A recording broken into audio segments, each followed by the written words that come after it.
Hello there people, this is Ryan here. And this is other Ryan here.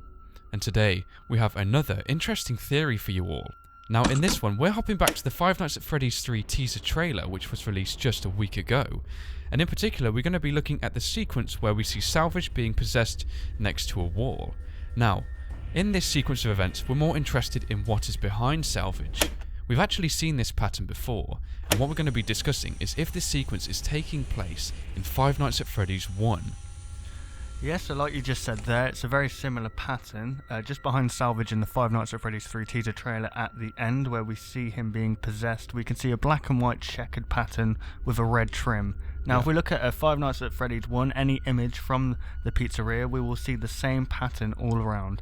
Yeah, and what makes this a bit more striking is looking at the height of the trim, for example, down West and East Hall. You can see it's about the height of possibly what would be a human's waist, and if we know this animatronic to be quite tall, him in the slouch position, with the head height, it actually looks like it would match almost perfectly. Yeah, I agree, but what we need to focus on is where is this possession actually taking place? If we are to both agree that it's taking place in Five Nights at Freddy's 1, we need to kind of scope out whereabouts it will be taking place. Yeah, we could definitely say it is in the West Hall because it looks to be a very obvious place. But there exists an area in Five Nights at Freddy's 1 we've actually not seen visually. And that would be the kitchen. Yeah, so in the kitchen, if you guys have looked at the camera, I presume most of you have, what you'll actually be welcome to is a text on the screen towards the upper of it, and it will say camera disabled, and all we'll be left to hear is the audio.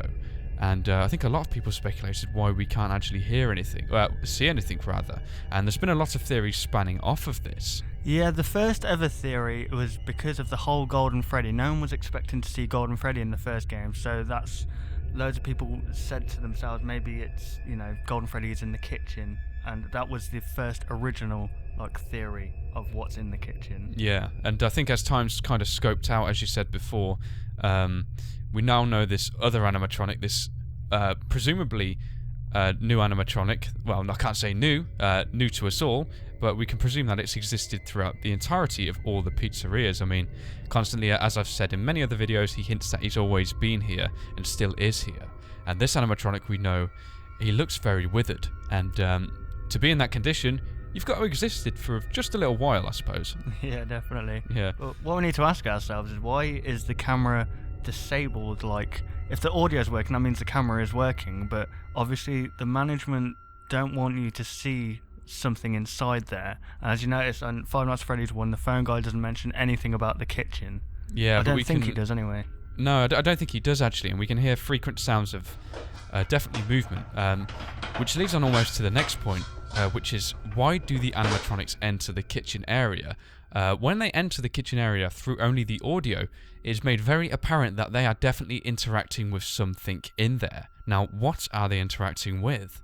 So, sometimes when we actually look at the camera in the kitchen, we can see that the animatronic known as Chica does actually make routine visits into there. And it's only when Chica seems to go in there that we'll hear the very apparent sound of pots and pans crashing. Now this could be many things. I think a lot of people have speculated why this is actually occurring. But could it be that the animatronic is, for example, having this possession occur to it, and Chica might be trying to resist it, and that's when we hear the crashing of the other animatronics? Quite possibly, which then leads on to why Freddy then goes into the kitchen. Going off one of your old theories, you suggest that Freddy goes into the kitchen to play the music box, which we know from Five Nights at Freddy's 2 calms the marionette down. With note to this, we've also speculated that the twitchiness of the animatronic, it doesn't seem to really match up entirely. I mean, if we think back to, for example, the end of the Five Nights at Freddy's 3 teaser, when he jump scares you, he seems quite content and he's very aware of his actions, so why he'd be twitching uncontrollably during this sequence, however, suggests there might be some kind of manifestation taking place. Definitely.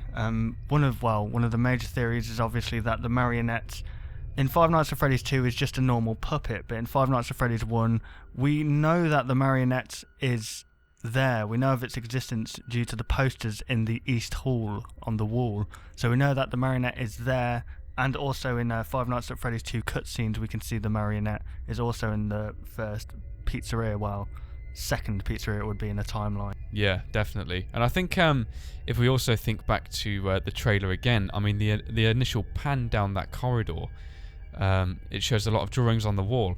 Now the walls in that pizzeria, they look very similar to the ones in Five Nights at Freddy's 1, and one striking image on there is the picture of Marionette. So if that, for example, is some kind of pan down the Five Nights at Freddy's 1 hall, where this animatronic also seems to receive some kind of possession, then that could also link in that the Marionette does definitely exist in Five Nights at Freddy's 1. Yeah, and this also goes back to what we were just discussing about with the Marionette possessing this salvage. Would that mean that Freddy comes in to play the music box to soothe the Marionette, maybe to, you know, so it doesn't possess any other animatronic, maybe? Yeah. And we could say that, yeah, it could fail on night 4 because, as you said, we see the distinct white pupils that the Marionette has inside Freddy in the East Hall camera, so maybe they didn't actually succeed in soothing the Marionette. Quite possibly, which ultimately caused this possession, and for all we know, this could actually be taking place on night 4, couldn't it? Yeah, actually, very true, yeah. Also, we have to also consider what happens to the purple guy during his death sequence. We definitely hear the Freddy thing, the Freddy music box. So, I mean, could it even be this animatronic, and maybe Freddy chased after him, played the music box to try and prevent it, but unfortunately the inevitable happened and he was too late. Quite possibly. I mean, Yeah. most people said that it could be Golden Freddy as you hear Golden Freddy scream, but what if maybe this would actually salvage his scream without maybe the voice box or whatever makes it scream kind of worn out as time went on? Yeah, that makes sense. That's a point to consider also, yeah. So there you have it then, guys. This is once again just another theory on how the salvage could be intertwined with Five Nights at Freddy's 1 and 2. Be sure to comment your thoughts in the comment section below. We'd love to have a read and see how possibly maybe you other theorists agree with us, or also some points which clash, because, you know, there's always other ways to look at things, and perhaps we've looked at it the right or wrong way. So thanks very much for watching, guys, and we'll see you on the next one. Goodbye. Want to see even more content from us? Consider liking and subscribing to ensure you'll see all content in the foreseeable future. And hey, why not check out our past 2 videos?